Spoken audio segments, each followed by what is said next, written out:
பாருங்க மின் இரசாயனம். இதுல வந்து ரெண்டு சொற்கள் இருக்கிறது பாருங்க. ஒன்று மின், இதாவது என்ன சொல்ல வருதுன்னா மின்னோட்டம் சம்பந்தமா சொல்ல வருது. இரசாயனம்னு சொன்னா இந்த இரசாயனம் அல்லது இரசாயன மாற்றங்கள் அப்படின்னு சொல்ல வருது. ஓகே, அப்ப இந்த பாடத்துல வந்து நாங்க ரெண்டு விஷயங்களை தொடர்புபடுத்தி பார்க்கிறோம். மின் இரசாயனம் சொல்லக்கூட பாருங்க, மின்னோட்டத்தையும் இரசாயன மாற்றங்களையும் தொடர்புபடுத்தி படிச்சக்கூடிய ஒரு பாடம் தான் இந்த பாடம். சரியா? அதாவது இரசாயன மாற்றங்கள் மின்னோட்டத்தோட எப்படி தொடர்புபடுது, மின்னோட்டம் எப்படி இரசாயன மாற்றங்களோட தொடர்புபடுது அப்படின்றது. இன்னும் சிம்பிளா சொல்ல போனோம்டா, மின்னோட்டத்தை பயன்படுத்தி எங்களுக்கு இரசாயன மாற்றங்களை செய்ய முடியுமா? அப்படி செய்ய முடியும்னா அதை எப்படி செய்யலாம்? அதே மாதிரி இரசாயன மாற்றங்களை கொண்டு எங்களுக்கு மின்னோட்டத்தை உற்பத்தி செய்யணுமா? இதுதான் இந்த பாடம். இந்த பாடம் முழுக்க முழுக்க இதுதான் நடக்க போகுது. இரசாயன மாற்றங்களை கொண்டு மின்னோட்டம் உருவாக்க முடியுமா?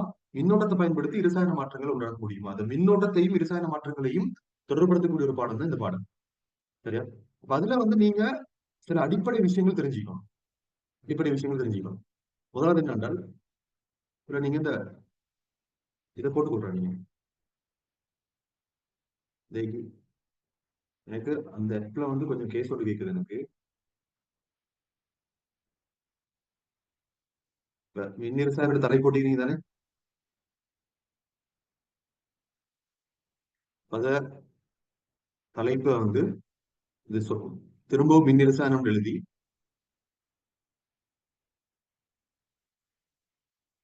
சரியா? மின்னு சொன்னாலும் இன்னைக்கு மின்னோட்டம் சம்பந்தமாக கதைக்கப்படுது. இரசாயனம் சொன்னால் இரசாயன மாற்றம் சம்பந்தமா சொல்லப்படுது. சரிடா? ஆகவே இந்த பாடத்துல முழுக்க முழுக்க நாங்க பார்க்க போறது வந்து இந்த ரெண்டுக்கும் இடையில் உள்ள தொடர்பு தான் பார்க்க போறோம். மின்னோட்டத்துக்கும் இரசாயன மாற்றத்துக்கும் இடையில் உள்ள தொடர்பு. அப்ப அதுல வந்து சில அடிப்படைகள், இந்த மின் ரசாயனம் சொல்லக்கூடிய பாடத்துக்கு போறதுக்கு முதல்ல சில அடிப்படைகளை நாங்க தெரிஞ்சு வச்சுக்கிறோம். முதலாவது உங்களுக்கு தெரிஞ்சிருக்க வேண்டிய விஷயம் என்னன்னா, ஒருங்க தாக்க வீதத்தொடர். இது கிரேட் 10ல படிக்கிறது தான். இருந்தாலும் நீங்க இந்த தாக்க வீதத்தொடர் சம்பந்தமா தெரிஞ்சுக்கணும். சரியா? தாக்க வீதத்தொடர் சம்பந்தமா என்ன தெரிஞ்சுக்கணும்னு சொன்ன பாருங்க. சும்மா இந்த ஓர்டர் தெரிஞ்சிருந்தாலும் சரியா, நான் ஓட எழுதிட்டு போற பாருங்க. முதலாவது potassium, sodium, calcium, magnesium, aluminium, நாகம், இரும்பு, இரும்பு, வெள்ளியம், ஈயம், ஐதரசன், செப்பு, ரசம், சரியா? ரசம், வெள்ளி, பிளாட்டினம், பொன். இதுதான் உங்களுக்கு தெரியும் இந்த தாக்க விதத்தோட. சரியா? இதுல நாங்க படிச்சிருப்போம். நாங்க கிரேட் 10 படிக்கிற நேரம், கிரேட் 10ல நாங்க சொல்லிக்கிற நான் ஏன் அவங்க கிரேட் 10 பகுதியை நான் பார்த்துட்டு போறோம்னு சொன்னா, சில நேரம் கிரேட் 10 அந்த பேசிக்ஸ் இல்லாம சில பிள்ளைகள் வந்திருக்கலாம். அவங்களுக்கு சேர்த்தா மொத்தமா எல்லாமே ஒரே பார்வையில நாங்க பார்த்துருக்கோம். உங்களுக்கு தெரியும் இந்த potassium, sodium, calcium, magnesium, aluminium, இது வரைக்கும் பொட்டாசியத்திலிருந்து அலுமினியம் வரைக்கும் பொதுவா நாங்க சொல்றது வந்து தாக்க வீதம் கூடிய மூலகங்கள் தான் சொல்றேன். அதுல இந்த ரெண்டு பேரும் பொட்டாசியமும் சோடியமும் தாக்க வீதம் நல்லாவே கூட. தாக்க வீதம் நல்லாவே கூடன்றதுனால இவங்க ஒரு நாளும் தனி மூலமா இயற்கையில காணப்பட்டுருது. பொட்டாசியம்னா பொட்டாசியமாக இயற்கையில காணப்பட்டுருல. சோடியம் அதே தான், கல்சியம் அதே தான், மெக்னீசியம் அதே தான், அலுமினியம் தான். இவன் நாகம், இரும்பு கூட தனியாய்க்கிறல்ல. இயற்கையில வந்து தனி சோடியத்தை காணலாம். அப்படியே நீங்க தனி சோடியத்தை வச்சாலும் அந்த சோடியம் விரைவாக ஆக்சிஜனோட தாக்கம் அடைஞ்சு சோடியம் ஆக்சைடா மாறி. பொட்டாசியம் அதே கலர். சும்மா வழியில திறந்து கூட வைக்கல எங்களுக்கு.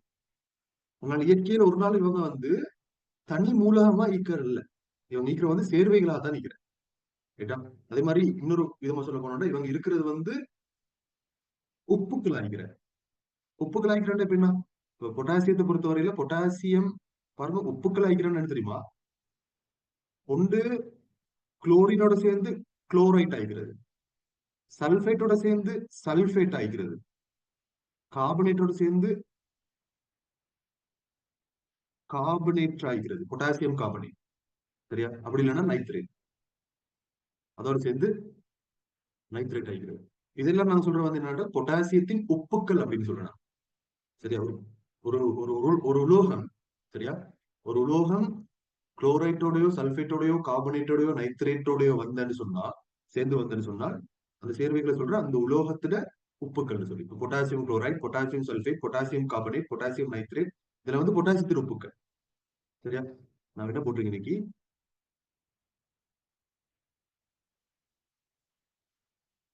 இதெல்லாம் நான் கிரேட் 10ல படிச்சதுதான். இருந்தாலும் நாங்க ஒரு இன்னொரு ரிவிஷன் செஞ்சா தான் எங்களுக்கு தொடர்ந்து படிக்கிறோம். அதே மாதிரி சோடியத்தின் உப்புக்கள்.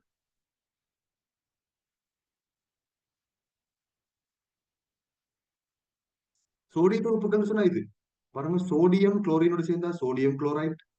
அது ஒரு உப்பு, அது ஒரு நல்ல ஃபேமஸான உப்பு உண்டு. சோடியம் குளோரைட்ன்றது வந்து எங்களுக்கு எல்லாருக்குமே தெரியும், ஏன்னா நாங்க உணவுல பயன்படுத்துறதுனால.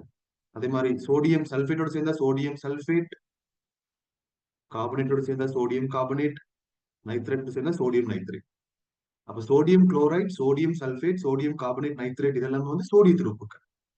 அப்ப உப்புக்கள் என்னண்டா ஞாபகம் வச்சுக்கோங்க, ஒரு உலோகம் குளோரைட்டோடயோ சல்பேட்டோடயோ கார்பனேட்டோடயோ நைட்ரேட்டோடயோ சேர்த்து வந்தா அதெல்லாம் அந்த உலோகத்துல உப்புக்கள் சொல்லுவோம்.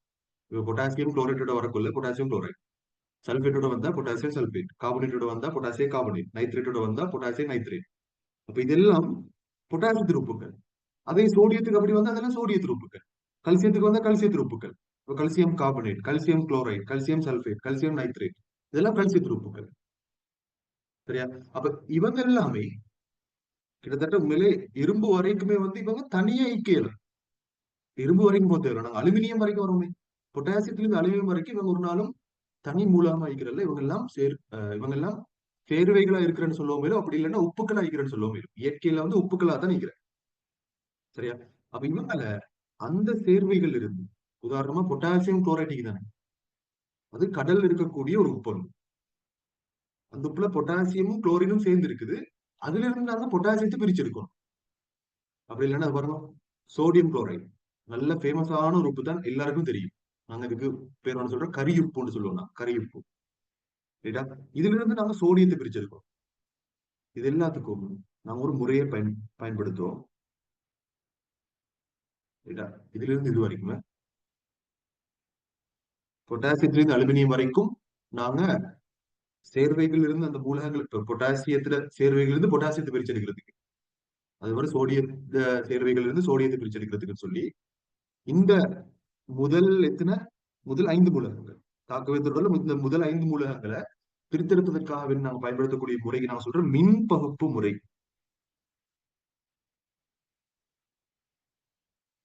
சரியா? மின் பகுப்பு முறைன்னு சொல்றோம். மின் பகுப்பு முறை மூலமாக தான் இவங்க எல்லாம் பிரிச்செடுக்கப்பட்ட. அதே மாதிரி அந்த நாகத்திலிருந்து ஆரம்பித்து ஈயம் வரை. சரியா? நாங்க ஒரு முறையை வந்து பயன்படுத்துவோம், அதை நான் சொல்றேன் தாழ்த்தல் முறைன்னு சொல்லி. இதை கேட்டா நீங்க சொல்லுவீங்க, கிரேட் 10ல நாங்க படிச்சதுனால அதுல நாங்க ஸ்பெஷலா படிச்சுக்கிறோம். இந்த இரும்பு பிரித்தெடுக்கிற அந்த முறையை படிச்சுக்கிறோம். அதுதான் நான் சொல்றேன் ஊதுலை அப்படின்னு சொல்லி. ஊதுலை. சரியா? இந்த மின்பகுப்பு முறை இன்னும் நாங்க படிக்கல, கிரேட் 10ல படிக்கல, கிரேட் 11ல இப்பதான் படிக்க போறோம். இந்த பாடத்துல தான் இந்த மின்பகுப்பு முறை மூலமானது வருது. ஆஹ் ஆனா இந்த தாழ்த்தல் முறை அப்படின்னா என்னன்னு படிச்சுட்டு